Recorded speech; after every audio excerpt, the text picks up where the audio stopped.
देखिए, ये question numerical भी है, डेरिवेशन भी है, जो भी लगाएँगे लग जाएगा इसमें, ठीक है? क्योंकि क्लास 12 है और बोर्ड है राजस्थान, 2022 में पेपर था, पेपर कोड SS40 है, क्वेश्चन नंबर 8 है।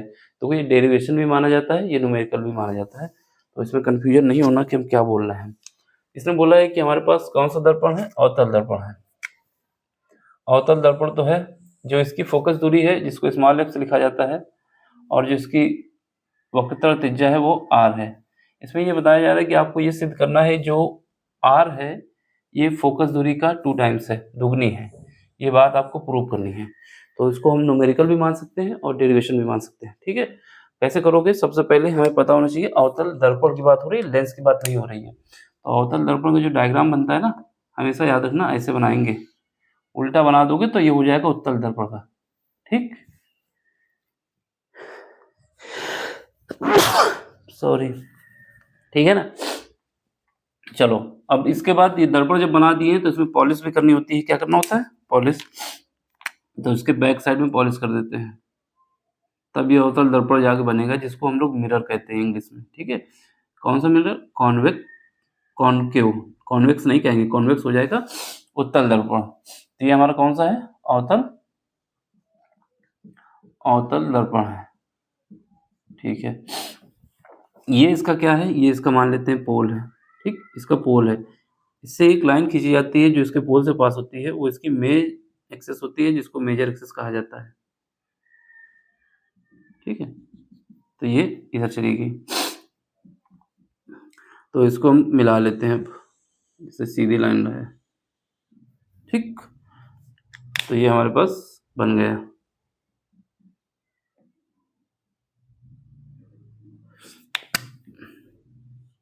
ये कौन सा दर्पण है? अवतल। इसका नाम हम देना तो दे दो, कोई मतलब नहीं। पोल। अब देखो हमें प्रूव क्या करना है। एक बात तो ये याद रखना, ये जब हम इसको अगर कंप्लीट करना चाहें, ये अगर ये हमारा एक सर्किल है, सर्किल का पार्ट कटा हुआ है, इसको कंप्लीट करना चाहें तो हमको ऐसे घुमाना होगा। इसको ऐसे नहीं घुमा सकते, क्योंकि ये चाँद बन जाएगा, और हमको बनाना क्या है? सर्किल बनाना है। तो सर्किल बनाना है तो ज़ाहिर-सी बात है इसको ऐसे घुमा के लाना होगा। जब इसको ऐसे घुमा के लाना होगा तो इसका सेंटर यहाँ पर कहीं आएगा। मान लेते हैं सेंटर ये आ गया इसका, ठीक है? ये क्या है? सेंटर है, ठीक है? ये सेंटर हो गया। और मान लेते हैं यहाँ पर एक पॉइंट है, क्या है ये पॉइंट? ये हमारे पास कैपिटल F है।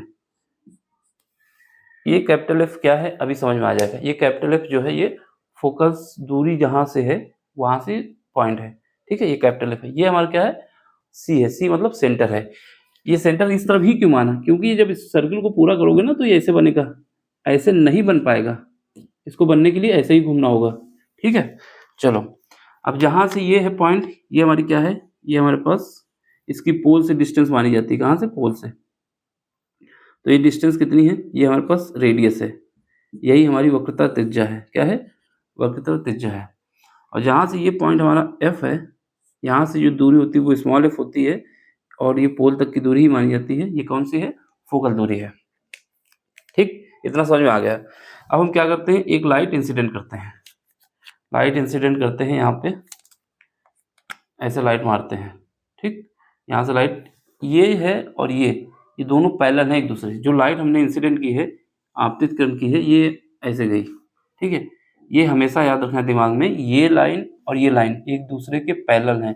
यानी हमने मेजर एक्सिस जो थी, इसकी मुख्य एक्सिस थी, उसके पैरेलल एक लाइन इंसिडेंट की है, ठीक?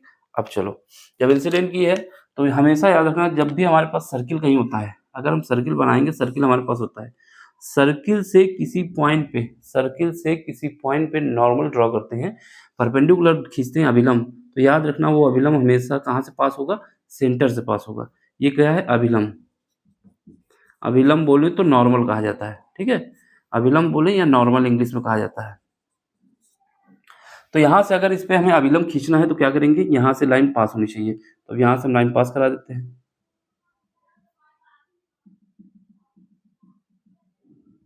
ठीक है? ये हमारा क्या है? ये हमारा नॉर्मल है। ये याद रखना, ये अभिलंब है हमारा, ठीक? ये हम यहाँ पे लिख दे रहे हैं, नॉर्मल या अभिलंब। तो अभिलंब सी से ही क्यों आया? क्योंकि सर्किल ये जब कंप्लीट करेंगे, सर्किल के सेंटर से ही अभिलंब खींचा जा सकता है, ठीक है? अब चलो, अभिलंब और जो लाइट हमने इंसिडेंट की है, इनके बीच का जो एंगल होता है उसको कहा जाता है इंसिडेंट एंगल या आपतित कोण। क्या कहते हैं? आपतित कोण। इसको हम लोग क्या मानते हैं? ये हमारा आपतित कोण है, इसको आई से बोल देते हैं। क्या बोलते हैं? आई। ठीक, ये आई हो गया आपतित कोण। आपतित कोण को इंग्लिश में कहा जाता है इंसिडेंट एंगल। तो हमने आई जो था उसको मान लिया ये इंसिडेंट एंगल है। ठीक है, अब ये लाइट क्या है? ये लाइट जो है, जो हमने इंसिडेंट की है, ये लाइट इस जो हमारे पास दर्पण बना हुआ है, कौन सा दर्पण है? अवतल दर्पण। इसके एफ से ही पास होगी। कंडीशन सुन लो, अगर कोई लाइट हमारे पास है, ये लाइन हमारे पास मेजर एक्सिस है और ये लाइन हमारे पास जो इंसिडेंट लाइट है, ये दोनों एक दूसरे के कैसे हैं? समांतर हैं। जब ये एक दूसरे के समांतर होते हैं तो जो लाइट हमारे पास नॉर्मल जो इंसिडेंट हुई है, वो लाइट जब वापस आएगी तो हमेशा फोकस से पास होके आएगी। कहाँ से आएगी? फोकस से आएगी। तो जो लाइट ये वापस आ रही है, ये इसके फोकस से ही पास होगी। ठीक है, कहाँ से पास होगी? फोकस से। तो हम बना देते हैं इसको।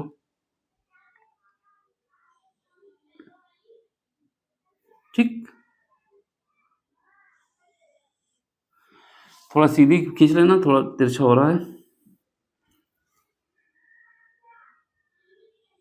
ठीक, यही फोकस, ये हमेशा याद रखना, फोकस से ही पास होगी। तो अगर ये लाइट, ये हमारे पास इंसिडेंट एंगल है, तो ये कौन सा एंगल है? ये आप परावर्तित किरण है। ये हमारे पास आपतित किरण, ये परावर्तित किरण, यानी रिफ्लेक्शन जो हुआ है। तो ये जो एंगल होगा ये क्या होगा? ये आर होगा। ये मान लेते हैं आर है। ठीक है, अब पॉइंट भी मान लेते हैं। ये हम मान लेते हैं ये पी है, ये हम मान लेते हैं एम है। एम क्यों मान रहा हूँ? क्योंकि मिरर है तो इस वजह से एम मान ले रहे हैं। इसके बाद क्या, ये तो मान ही चुके हैं, बाकी कुछ है तो नहीं इसमें। ठीक, ये हमारे पास आ रही है, ये भी ठीक है। अब सुनो, तो ये डायग्राम बनाना अच्छा है, बात है, ये समझ में आ जाएगा तो न्यूमेरिकल खत्म हो गया। इसी वजह से थोड़ा टाइम ले रहे हैं इसमें। ठीक है, अब सुनो, यहाँ पर ये हमारा क्या है? ये हमारे पास नॉर्मल है। एक बात याद रखना, जब हम लोग कोई मीडियम चेंज करते हैं, जैसे यहाँ पर हमारे पास वाटर भरा हुआ है या फिर कोई N1 मीडियम का अपवर्तनांक का माध्यम है, यहाँ पर N2 माध्यम का अपवर्तनांक है। जब कोई लाइट हम लोग इंसिडेंट करते हैं, ठीक है, तो इसमें क्या होता है, अगर कोई लाइट, ये नॉर्मल हो गया मेरा, अगर लाइट इसी पे वापस चली गई, इसी मीडियम में वापस चली गई, कोई लाइट हमने इंसिडेंट की और वो वापस उसी मीडियम में चली गई, तो जो ये एंगल होता है, जो इंसिडेंट एंगल होता है, वही आप ये परावर्तित एंगल भी होता है। यानी ये वाला एंगल और ये वाला एंगल बराबर होता है। हमेशा याद रखना, जब लाइट सेम मीडियम में बनी रहती है तो नॉर्मल से जितनी एंगल पे इंसिडेंट हुई थी और नॉर्मल से जिस एंगल में भागेगी, जहाँ बाहर जाएगी, परावर्तित होगी, सॉरी आपतित और परावर्तित, हाँ, जो परावर्तित होगा, जो इंसिडेंट एंगल था नॉर्मल से, वही हमारे पास परावर्तित एंगल होगा। फिर से सुन लो, अगर कोई लाइट सेम ही मीडियम में, एक मीडियम में इंसिडेंट हुई, इसके बाद नॉर्मल खींचा, जो इंसिडेंट होने के बाद उसने मीडियम चेंज नहीं किया, यानी N2 पे नहीं आई, वापस उसी मीडियम में चली गई, तो हमेशा याद रखना है कि जो इंसिडेंट एंगल होता है वही हमारे पास क्या होता है? परावर्तित एंगल भी होता है। ठीक है, याद रखना, ये R है तो ये दोनों क्या होंगे? बराबर होंगे। कब बराबर होंगे? जब सेम मीडियम होगा। अब यहाँ पे देखो, लाइट तो इसी यहीं पे वापस आई, लाइट तो इधर गई नहीं है। अगर ये डिवीजन लाइन का काम करेगा हमारा दर्पण, तो लाइट तो वापस आ गई ना। यहाँ पे क्या होगा? यहाँ से ये हमें पता चल गया कि जो हमारे पास आई है वो R के बराबर है। ये R के बराबर है, ये सब लिख लेना, ये I के बराबर है, ये सब लिख लेना। मैं बार बार बोल रहा हूँ, मैं लिखा नहीं रहा हूँ, मैं बस बोल रहा हूँ। लिखोगे तब भी ठीक है, लिख देना कि हमारे पास एक अवतल दर्पण है जिसकी वक्रता त्रिज्या R है, उसकी फोकस दूरी F है, उसका जो सेंटर C है और जो फोकस दूरी, जो फोकल पॉइंट है वो F है, इसका पोल P है। ठीक है, ये सब मेंशन कर देना। हम मान लेते हैं कि एक लाइट हमारे पास इंसिडेंट होती है, उस लाइट का नाम क्या है? A है। इंसिडेंट लाइट होती है, उसका एंगल जो इंसिडेंट है वो I है, और जो हमारे पास रिफ्लेक्ट हुई है, इसका निशान भी बना देना, बहुत इंपॉर्टेंट है ये डायरेक्ट, ये जो रो बता देगा हम कहाँ वापस आ रहे हैं। जो इंसिडेंट एंगल है वो I है, जो परावर्तित एंगल है वो R है। क्योंकि ये दोनों सेम मीडियम में है, मीडियम इनका चेंज नहीं हुआ है, इस वजह से इंसिडेंट एंगल और परावर्तित एंगल दोनों बराबर होंगे, यानी आपतित कोण और परावर्तित कोण दोनों बराबर होंगे। ठीक है, ये लिख देना हमको, ये सब हमने बोल दिया आपको। अब सुनो, अब यहाँ पे देखो, यहाँ पर अगर हमारे पास देखा जाए, अगर यहाँ पे देखा जाए, तो अगर हमारे पास कहीं पर भी देखो, ये मैं सब बना रहा हूँ, दिखा नहीं रहा हूँ, लेकिन सब मतलब समझा रहा हूँ यहाँ साइड पे। अगर हमारे पास कहीं पर भी ऐसी आकृति बनती है जेट की तरीके से, ऐसे बनता है कुछ, तो जो एंगल ये होता है, जो एंगल ये होता है, वही एंगल ये वाला होता है। समझ रहे ना? जो एंगल ये होता है वही एंगल ये होता है। तो यहाँ पर क्या है? यहाँ पर हमारे पास क्या है? ये एंगल कैसे होगा? ये हमारे पास आई होगा। क्यों आई होगा? क्योंकि जेट की आकृति बन रही है। जब ये इसमें देखो, ये इसको देखो और नीले वाले को देखो, फिर ब्लैक वाले को देखो, ये तीनों लाइन को देखो, इन तीनों लाइनों को, तो इसमें क्या है, जेल बन रहा है ना, तो ये और ये क्या होगा, बराबर होगा, तो ये भी आई हो गया। अब चलो, अब यहाँ पे लिख देते हैं, क्या लिख देते हैं कि हमारे पास जो कोड है सोल्यूशन में, थोड़ा बहुत लिख देते हैं, जैसे ये सब लिख लेना वक्त त्रिज्या वाला जो बाकी है। एंगल, कौन सा एंगल बता रहे हैं, A M C, A M C, A M C, ये किसके बराबर है, ये किसके बराबर है, एम सी पी के, एम सी पी के, यानी ये वाला एंगल जो बता रहे हैं बराबर है एंगल एम सी और पी के, ठीक है, एक ही हो गया। और ये बराबर किसके है, ये बराबर आई के है, आई बोले तो आपतित कोण है, ठीक है, इसको क्या बोला जा रहा है, आपतित कोण, आपतित कोण, ये ऊपर लिख दिया हमने, ठीक है। अब इसके बाद क्या बताओगे, और यहाँ पर ये एंगल, ये वाला भी बता देना, क्या बताओगे कि हमारे पास कौन सा एंगल, ए एम सी, और एंगल कौन सा, C M F, C M F, बता देना angle, angle A M C बराबर है किसके बराबर है, ए एम सी बराबर किसके, ए एंगल, कौन सा एंगल है, C M F, C M F, C M F, समझ रहे ना, सी एम एफ मतलब ये वाला एंगल, ये बराबर किसके है, ये बराबर है आर के, और आर बराबर किसका है, आई के। ऐसा क्यों है, बिकॉज जो बता देना, इंसिडेंट एंगल, आपतित कोण, आपतित कोण बराबर होता है परावर्तित कोण के, परावर्तित कोण के। बस ये लाइन लिख देना, ये सब हमने दिखा दिया। अब यहाँ पे देखो, अब ट्रायंगल कौन सा है, अब त्रिभुज, कौन सा त्रिभुज यूज कर रहे हैं, इस त्रिभुज में देखो एम सी एफ, त्रिभुज एम सी एफ में, त्रिभुज एम सी एफ, देखो कौन सा त्रिभुज बन रहा है, ये वाला त्रिभुज एम सी एफ, यानी ये वाले ट्रायंगल की बात हो रही है। इसमें क्या है, इसमें बताओगे एंगल, एंगल सी और एंगल क्या है, एम, एंगल सी ये है, एंगल एम ये है, ये बराबर क्या है, आई के है, दोनों एंगल बराबर हैं। अगर किसी त्रिभुज में दो एंगल बराबर होते हैं तो इसका मतलब क्या होता है, इसका मतलब होता है ये समबाहु त्रिभुज है, समबाहु सॉरी समद्विबाहु, समद्विबाहु त्रिभुज है। कौन सा ट्रायंगल है, समद्विबाहु। इसलिए त्रिभुज एम सी एफ एक समद्विबाहु त्रिभुज है, त्रिभुज है ये, हाँ बना है, ठीक है, समद्विबाहु त्रिभुज है। सही से लिख देना तो कहोगे क्या लिख दिया, समद्विबाहु, ठीक, समद्विबाहु त्रिभुज ट्रायंगल है, क्या कहते हैं, त्रिभुज, त्रिभुज है।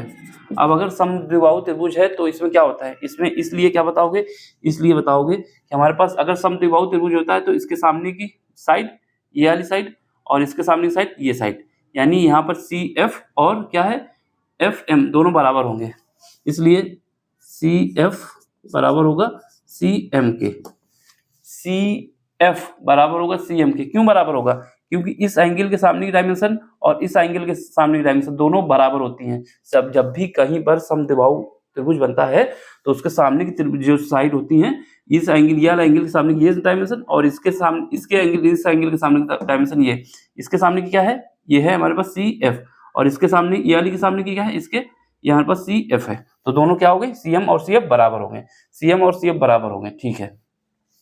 ये हमारे पास कंडीशन आ गई।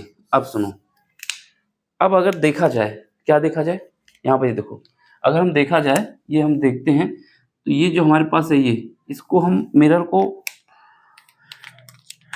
एक मिनट, इस लाइन को अगर यहाँ पर खींचे, ऐसे करके ऐसे खींचे, ऐसे हम खींच लेते हैं, ठीक है, इस पर परपेंडिकुलर खींच लेते हैं, तो ये थोड़ी सी हल्की से मोटी है, ज़्यादा मोटा नहीं है, यानी ये जो हमारे पास कर्व शेप बन रहा है सी पी जो कर्व शेप बन रहा है, अगर यहाँ पर एक पॉइंट हमारा आ जाता है, कौन सा, पी डैश आ जाता है, तो सी पी डैश जो हमारे पास सी पी जो कर्व शेप है ये ऐसे, और इसके बाद जो इसकी ऐसी लंबाई है, ये दोनों आपस में लगभग बराबर है। कैसी हैं, लगभग बराबर है।